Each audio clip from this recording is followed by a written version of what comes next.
साक्षी को आप जानते हैं? हाँ, नेचर में कैसी थी? नेचर तो उसका सही था, मतलब फ्रेंडली थी। आपको कब पता चला कि साक्षी के साथ में कुछ ऐसा हुआ है कि उसकी हत्या कर दी गई? मुझे आज सुबह ही पता चला था। बहुत अफसोस हुआ, मुझे ऐसा नहीं होना चाहिए था। और वहाँ पे जो मतलब लोग आ जा रहे थे, मैंने वीडियो देखी, अगर वो लोग चाहते थे तो वो बच भी जाती, पर लोगों ने कुछ नहीं किया। कोई सुरक्षा नाम की कोई चीज है या नहीं? नहीं है, दिल्ली में तो बिल्कुल भी नहीं है, और इस इलाके में तो सुरक्षा नाम की कोई चीज ही नहीं है। आप क्या चाहेंगे आरोपी साहिल के साथ में? फांसी की सजा होनी चाहिए। उस लड़के को फांसी होनी चाहिए। जिस तरीके से साक्षी को मारा गया है बेरहमी से, उसको भी मार दो, क्योंकि उसको नहीं मारेंगे तो फिर और बंदे को क्या कहते डर ही नहीं रहेगा, वो तो और भी लड़कियों को मार। घटनाक्रम है जहां पर रात में साहिल के द्वारा उसकी हत्या कर दी जाती है, लेकिन यहां से आना जाना उस लड़की का रोजाना विद्यालय के लिए रहता था। लेकिन सवाल इस बात का, अगर हम बात करें, अभी हमने जब ऑफ रिकॉर्ड हमने बातचीत किया, यहाँ पर जानने की कोशिश की, तो हमारे साथ में एक ऐसी छात्रा है जो उसी के विद्यालय में पढ़ती है और उसे करीब से जानती है। आइए बात करते हैं। क्या नाम है आपका? सबा। कौन सी क्लास में पढ़ते हैं आप? 12th class. तो साक्षी को आप जानते हैं? हाँ, तो मतलब स्कूल में फ्रेंडशिप थी, मैं स्कूल में जैसे बच्चे रहते हैं वैसे ही जानती थी। तो वो कौन सी क्लास में थी? वो मतलब अभी तो 11th में गई है। हाँ, पहले वो 9th में थी जब मैं उससे जाना करती थी। तो उसे कितने समय से जानते हैं आप? हो गए 2021 में हम मिले ही थे। हाँ। कैसी थी? नेचर में कैसी थी? उसकी दिनचर्या कैसी थी? नेचर तो उसका सही था, मतलब फ्रेंडली थी, ज़्यादा दोस्तों के साथ रहने वाली, घूमने वाली, ऐसी थी वो, मतलब घूमने वाली लड़की थी वो, पर सही थी वो। आपको कब पता चला कि साक्षी के साथ में कुछ ऐसा हुआ है कि उसकी हत्या कर दी गई? मुझे आज सुबह ही पता चला था। नहीं, मैं घर में थी, मैंने देखा ना, मतलब यहाँ पे मम्मी ने बताया कि हाँ उधर एक लड़की रहती थी, तो मैंने पता किया, तो फिर मैंने मम्मी को बताया, ये तो मेरी फ्रेंड है, स्कूल में रहती थी मेरे साथ, मेरी वीडियो भी है हम दोनों के साथ में। मतलब बहुत अफसोस हुआ, मुझे ऐसा नहीं होना चाहिए था। और वहाँ पे जो मतलब लोग आ जा रहे थे, मैंने वीडियो देखी, अगर वो लोग चाहते थे तो वो बच भी जाती, बचा सकते थे? हाँ, उसे बचा सकते थे, पर वहाँ के लोगों ने कुछ नहीं किया, आते जाते देखते रहे। कल को अगर उनके फैमिली की, खुदा ना खास्ता, कल को अगर उनकी फैमिली के साथ भी ऐसा हुआ, तब भी लोग ऐसे करते रहेंगे, तो ऐसे तो चलेगा ही नहीं काम। लोगों को हेल्प करनी चाहिए एक दूसरे की। देखिए, इतनी बड़ी घटना हो जाने के बाद आपने कहीं मन में डर है कि कल को आप भी जाते हैं, कोई मतलब सुरक्षा नाम की कोई चीज़ है या नहीं?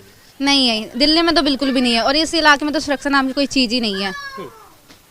कहीं मन में डर लगता है क्योंकि कल भी आप उसी विद्यालय जाएंगे, उसी स्कूल जाएंगे? हाँ, उसी रास्ते से जाएंगे, कहीं हमारे साथ भी कुछ ना हो जाए और लोगों के साथ भी कुछ ना हो जाए। सरकार को कुछ करना चाहिए, और सरकार से ज़्यादा जो यहाँ का समाज है उन्हें एकजुट होना चाहिए। लग रहा है कि अगर समाज जागरूक होता या फिर तत्काल उसको प्रतिक्रिया देता या फिर उसको रोकता तो शायद साक्षी बच जाती। बेशक वो घायल रहती, पर वो बच जाती, मतलब बचने की उम्मीद तो उसकी पूरी थी। वहाँ पे इतने सारे, वहाँ पे ज़्यादा रात भी नहीं हुई थी, 9 साढ़े 9 बजे की बात है ये करीबन। वहाँ पे मतलब इतनी रात भी नहीं हुई थी कि लोग ना हो, वहाँ पे लोग भी थे, मतलब बचने का पूरा उसका चांस था, पर लोगों ने कुछ नहीं किया। लोगों को जागरूकता करनी चाहिए थी, एकजुट होना चाहिए था। आपने इससे पहले भी कभी उसको, साहिल को देखा आपने? नहीं, उससे पहले तो मैंने नहीं देखा। आखिर साक्षी का गुनाह क्या था कि उसे मौत, उसकी जो कीमत है वो मौत हत्या के साथ में चुकानी पड़ी? गुनाह तो उसका कुछ नहीं था। एक लड़की की खुद की सेल्फ रिस्पेक्ट होती है, मतलब अगर हाँ वो दोनों रिलेशन में थे, पर जब लड़की ने मना कर दिया नहीं मुझे नहीं रहना, तो उस लड़के को समझना चाहिए, जब इसने मना कर दिया तो मना कर दिया। नो का मतलब होता है नो, नो सिर्फ एनओ नहीं होता, 2 वर्ड नहीं होते, इसमें पूरी एक वाक्य, एक पूरी दास्तान भी रहती है। अगर उसने मना कर दिया मुझे नहीं रहना तो नहीं रहना, फिर उसके साथ कोई ज़बरदस्ती नहीं कर सकता। और ऊपर से वो तो नाबालिग थी, तो मतलब उसके मतलब टारगेट करना नहीं चाहिए उसे। उसके पास तो दिमाग भी इतना नहीं होगा, अभी 16, मेरे से छोटी है वो 1 साल। कहीं ऐसा लगता है कि साहिल के द्वारा जानबूझ करके उस लड़की को टारगेट किया गया था, हिंदू लड़की थी, लेकिन हत्या तक मतलब ये मंजूर कर लेना कि नहीं मुझे इसकी हत्या ही करनी है, ऐसा क्या गुनाह कि वो नो कहना ही उसका गुनाह था? शायद ये भी हो सकता है, पर इस मामले में तो हिंदू मुस्लिम का कुछ केस तो मुझे नज़र नहीं आ रहा। बाकी लोगों को लग रहा होगा, पर मुझे नज़र नहीं आ रहा, क्योंकि यहाँ तक हिंदू लड़कियाँ अगर सेफ़ नहीं है तो यहाँ पे बहुत सारी मुसलमान लड़कियाँ भी, वो भी सेफ़ नहीं है। यहाँ पे मतलब कोई सेफ़ नहीं है, चाहे वो हिंदू चाहे मुस्लिम हो। ये जो अभी घटना हुई है हिंदू मुस्लिम की नहीं है।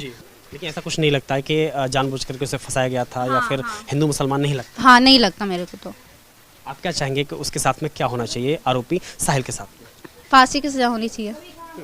हाँ, फांसी की सज़ा या फिर उम्र कैद, बस। तभी न्याय मिल पाएगा। हाँ। उसके परिवार वाले क्या करते हैं, उसकी फैमिली कैसी है आप जानते हैं? साक्षी की दोनों तो उसके मम्मी पापा दोनों काम पे ही जाते हैं, मतलब सही। उसकी फैमिली भी कुछ किसी चीज़ में रोक टोक नहीं करी आज तक, जो कहती वो कर देती। और उसकी फैमिली ज़्यादा करना काम में बिजी रहती थी, पूरे दिन, रात में सुबह काम पे जाती, रात में आती उसकी मम्मी। साक्षी कितने भाई बहन हैं? एक भाई एक बहन है बस। साक्षी पढ़ने में कैसी थी? पढ़ने में तो वो थोड़ी लो थी, मतलब इतनी एवरेज स्टूडेंट नहीं थी, वीक थी वो बहुत। इसके अलावा और उसके बारे में आप करीब से क्या जानते हैं? किस चीज़ का उसको शौक था? उसे क्या घूमने का बहुत शौक था, उसे घूमने का शौक था। वो मतलब उसे बस घूमने को बोलते हो, सुबह निकल लेगी शाम को आएगी, घर पे किसी कोई बता के नहीं जाती, उसकी मम्मी खोजती रहे ऐसे निकल लेती। पर वो मतलब सुधर गई थी, यानी कि पहले ऐसी थी, अब वो बीच बीच में सुधर रही थी, इसलिए उसने उस लड़के को मना कर दिया कि अब मुझे नहीं रहना तेरे साथ। इतनी बड़ी घटना हो गई और इसी गली से वो जाती थी। आपका भी रास्ता यहीं रास्ते में पड़ता है, आपका भी घर इसी रास्ते में पड़ता है। अब कहीं कल उसी विद्यालय में उसी रास्ते से जाने में कहीं डर लगेगा? मुझे तो नहीं लगेगा, नहीं। तो सरकार से क्या अपील करेंगे, खासतौर पे दिल्ली पुलिस से, जिसके ऊपर दिल्ली की जनता की सुरक्षा की जिम्मेदारी है?